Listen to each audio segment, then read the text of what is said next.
Hello there, here's John Francis again talking about Abraham Lincoln and the Civil War. I put an ensemble of photos right over here of the major characters in what I'm about to talk about. Obviously over here we have Abraham Lincoln, his wife Mary, and this is Frederick Douglass, a famous black leader and abolitionist, major player. This is Ulysses S. Grant, is going to become a major player in the Civil War. Big general, alcoholic, sorry to say, but a fighting man. This is General McClellan. If you remember from my past videos, this was the George Washington that Lincoln wanted, the young Napoleon. This is the arrogant man who actually said that Lincoln looked like a baboon or a superior gorilla. He's the one that kept stalling and not going out there and actually fighting, which was what Lincoln actually wanted after all the hopes that he had in this man. But unfortunately, this man was very, very popular with the troops and with the general public. So Lincoln felt he had to hang on to him. Over on this side, I've never showed you this photo. This is Jefferson Davis. And I'm sure most of you already know he is the president of the Confederacy of the South. Remember that they had their own confederacy, their own government, their own constitution, their own capital, Richmond, Virginia. Something I never mentioned about Virginia, when the Civil War happened, Virginia actually split. One side stayed with the Union, one side went to the South. It split into two states, and it still is split today. Virginia, West Virginia. That's how it happened. West Virginia with the Union, Virginia stayed with the South. If Virginia had stayed with the Union, this man, General Robert E. Lee, would have been fighting for Abraham Lincoln for the Union. But he decided to wait until Virginia made its decision what it wanted to do. As soon as Virginia decided to fight for the Confederacy, he fought for Jefferson Davis and for the Confederacy. General Lee fought for years and years, often when the odds were 2-1 against him. A tremendous general, tremendous fighting man. But let's get into it. In the last video, we talked about the Emancipation Proclamation. Abraham Lincoln signed the Emancipation Proclamation that would free the slaves in the rebel states. Now keep in mind that that's important. In essence, it's not really freeing anybody, because what happens is, in the Union, slavery is illegal anyway. In the South, the rebel states, they're not paying attention to the Union. Lincoln signs the Emancipation Proclamation, which frees the slaves in the South, but of course they're not listening to him. Then again, there were 4 border states that were slave states, but they belonged to the Union. Well, Lincoln didn't free those. They get to keep their slaves because they stayed with the Union.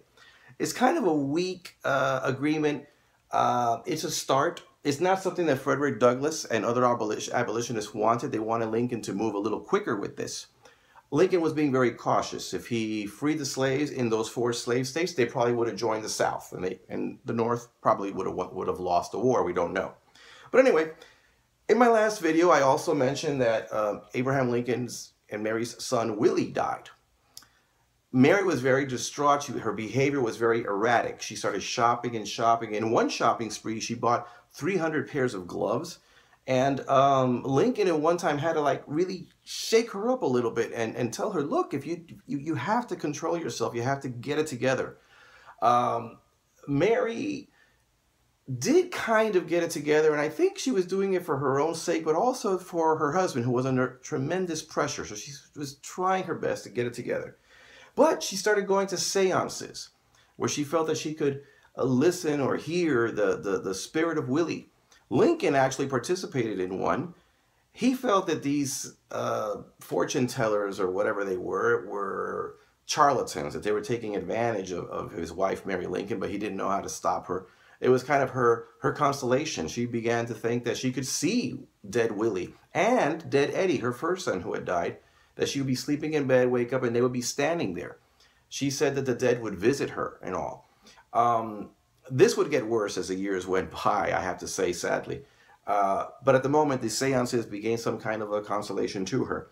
Going on, Mary was under a lot of stress. She was also estranged from her family. Remember that her family fought for the South, and she felt betrayed by them. And 3 of her brothers and 3 of her brothers-in-law would actually die fighting for the South. Anyway, McClellan, General McClellan, this man right over here, was on the move again. And he went to Antietam.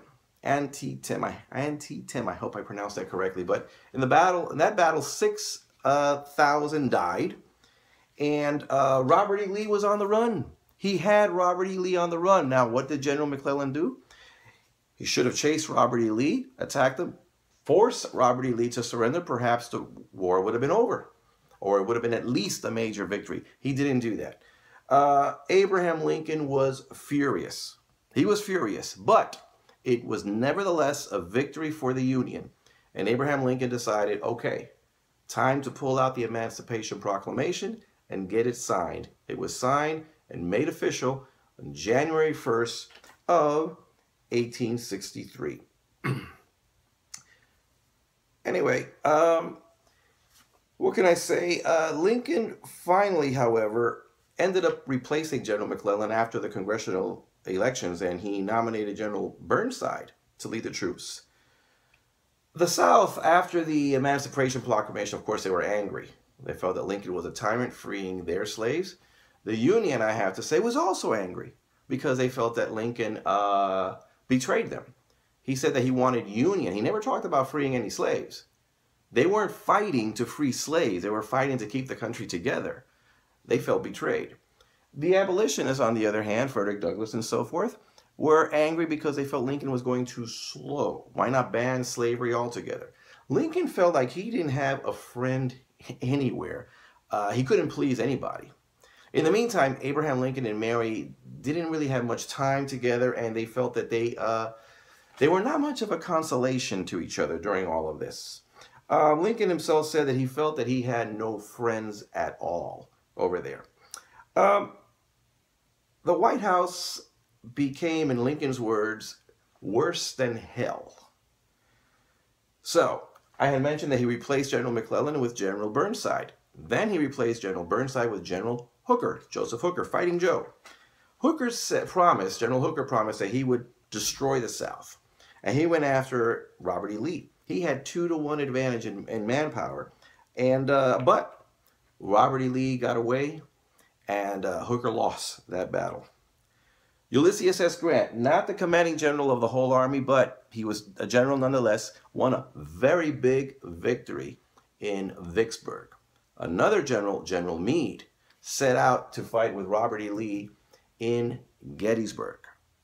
In the Battle of Gettysburg, Meade was out there to stop him. The Battle of Gettysburg lasted 3 days. And in 3 days, 51,000 men were dead, wounded, or captured. It was still a huge victory. Lincoln was happy over the victory, obviously not happy over the number of dead that had appeared. But Lincoln was very optimistic. But he said that after Meade defeated Lee and 51,000 died, if Meade could pressure and chase Robert E. Lee, capture Robert E. Lee, force the South to surrender, the war could be over. Meade tried it, but he couldn't come through, and Lee got away. Abraham Lincoln's son, Robert, saw his dad that night in his office in the dark room, and Lincoln was actually sitting there crying. He caught his dad crying in frustration. At that point, Abraham Lincoln allows blacks to join the war. They joined the Union. They started fighting. A lot of whites actually resented this, but the blacks, and this is not trying to be politically correct, this is actually fact. Black soldiers were very, very courageous. Look it up, the 54th Regiment. They were very, very courageous. Unfortunately, the black soldiers were paid less than the white soldiers. Frederick Douglass actually approached Abraham Lincoln and complained about this and other things. Abraham Lincoln said he had to work with caution to move forward slowly. It was very frustrating for the abolitionists, but Lincoln was being prudent, he felt. Or perhaps he felt that the Union wasn't ready, or perhaps he himself wasn't ready. There was a draft. Lincoln begins drafting soldiers. And the way the draft works is you fight, or you can pay money to have, and that money will be used for the war effort, and you don't have to fight. What happens there is the rich can buy their way out of going to war. The Irish in New York City, they were angry. They were poor Irish. There was a huge riot. If you saw the movie Gangs of New York, you know what I'm talking about. There was a huge riot, 3 days of rioting, over 100 dead, and they were lynching black people, killing black people, feeling that they were the cause of all of this.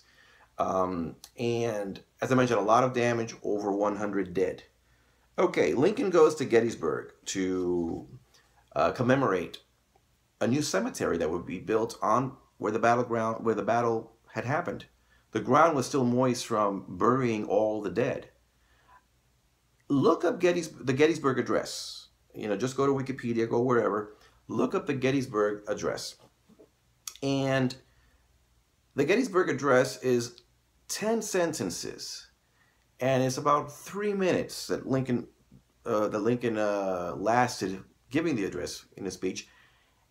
But it's so eloquent. And in the Gettysburg Address, he begins with 77 years ago, our men, you know, our forefathers. He begins with that, and he talks about the idea that men are created equal. He's shying away from talking anymore about union. Now it's becoming equality. There's a shift in Lincoln's thinking. There's a change in him. After the Emancipation Proclamation, Lincoln begins to continue to evolve. And you could see this in the Gettysburg Address.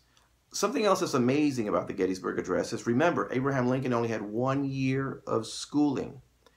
And everything else that he learned by reading books. Yet, Gettysburg Address is so precise and short and to the point, and yet so eloquent and moving. Check it out if you haven't read it. But anyway, that was the Gettysburg Address. And at that point, Abraham Lincoln hires Ulysses S. Grant, right over here, this man, to become the new commanding general for the Union Army. Abraham Lincoln and General Grant came to the conclusion the Union was not going to win this war just winning battles. They would have to destroy the South. I mean, make it so vicious and so savage that the South would have no choice but to surrender. Abraham Lincoln understood this. So did Ulysses S. Grant. It was a terrible price was going to be paid. They were willing to do this. We'll talk more about this in my next video. In the meantime, this is John Franquis.